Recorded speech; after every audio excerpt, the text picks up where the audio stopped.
Assalamu alaikum guys, and welcome to another episode of Smile to Jannah. Smile to Jannah.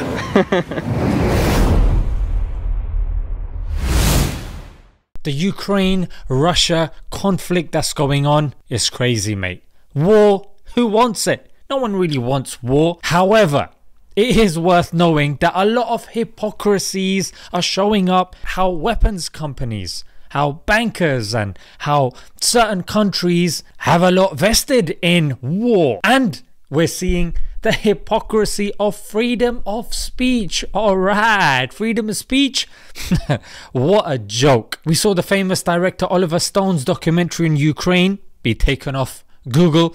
We saw Abby Martin, who created, I think it was like 500 episodes. They were removed on the US escapades in the Middle East and the likes. And of course, Russia Today, the RT News, that has been banned in Europe, and now its channels are being banned on YouTube, Facebook and the likes. But what's interesting is anytime we talk about bans and how comes they're only acting now and they don't act when it comes to issues pertaining other human rights, yeah, why now, mate? Well, follow the money. Yes, follow the money. This is a bit of a dirty game that's being played at the moment. Let's look at Facebook first. There's somebody called Mark Smith, one of the directors at Facebook.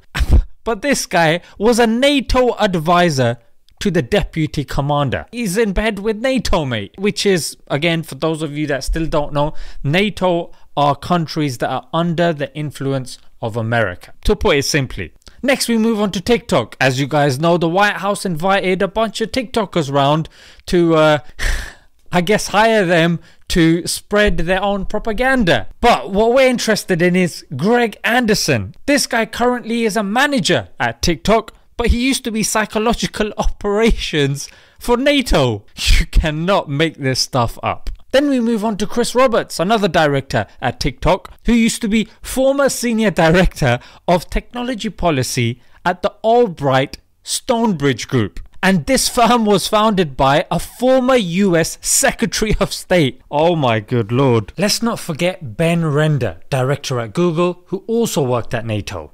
Then we move on to the Board of Deputies Group. They have, and I quote, close working relationship with the Israeli embassy and links with the Ministry of Strategic Affairs and the IDF. And they are the funders of Keir Starmer, the current leader of the Labour Party, and of course the Conservative Party. The full name is Board of Deputies of British Jews. So these guys, again, where are they getting their funding from? Are the British Board of Deputies lobbying government ministers on this, that and the other? Yes. One of their funders is the Trevor Chin Charitable Trust.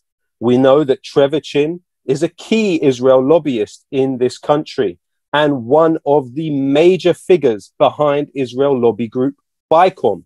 Trevor Chin also funds Keir Starmer. In addition to funding the Board of Deputies, he also funds the Jerusalem Foundation and the JNF. Both of these organizations build settlements. We found another organization by the name of the Kat Atkin Puss Willow Foundation. It also funds the Board of Deputies. But who else does the Kat Atkin Puss Willow Foundation fund?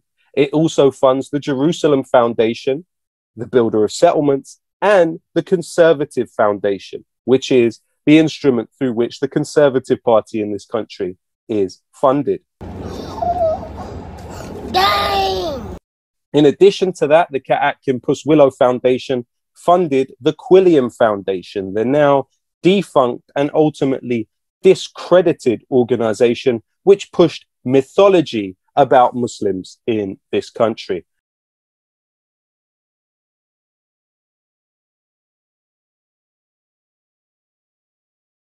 Like RUSI, Atlantic Council, Center for Security Policy, which gave us the Muslim ban, the Lexington Institute, Security and Defense Agenda, which is now known as Friends of Europe, Reform, a neoliberal think tank, the Center for New American Security, the Center for Strategic and International Studies, the Council of Foreign Relations, the Middle East Institute, and as I mentioned, the Brookings Institution. Okay, now that we know that all of these groups are linked with each other, that's why they're backing each other.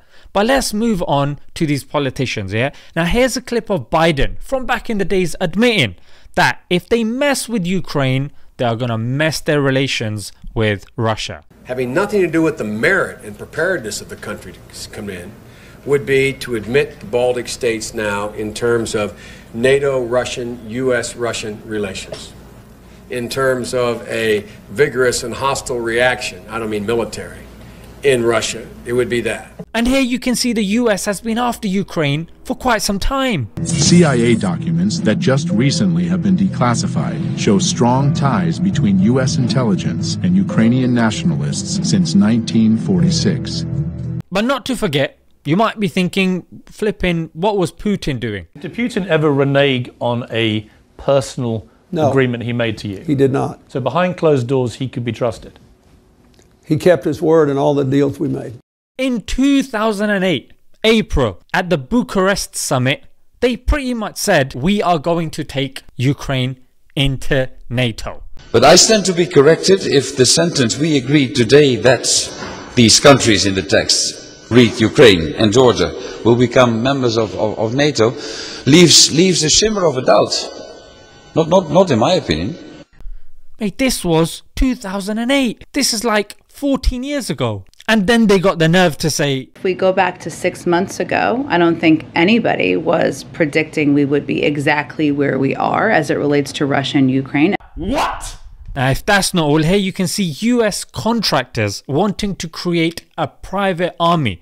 And this Erik Prince, the leader of Blackwater, is the same Erik Prince that was dealing in Iraq and Afghanistan.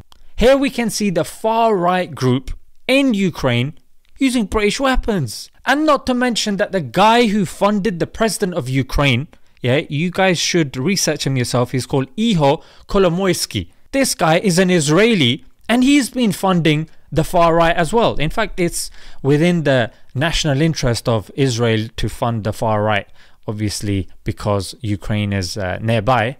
And if that's not all, here is the US Congress that has voted to remove a ban for them funding the far right neo-Nazis. Boy, so that was a crash course, yeah, of information as to why this war it's really messy. Remember, fear is what takes our defenses down and leaves us susceptible to control and manipulation. So we gotta be extra cautious during these times. Let's leave it there, guys. I didn't want to make this video too long. Until next time, Assalamu alaikum.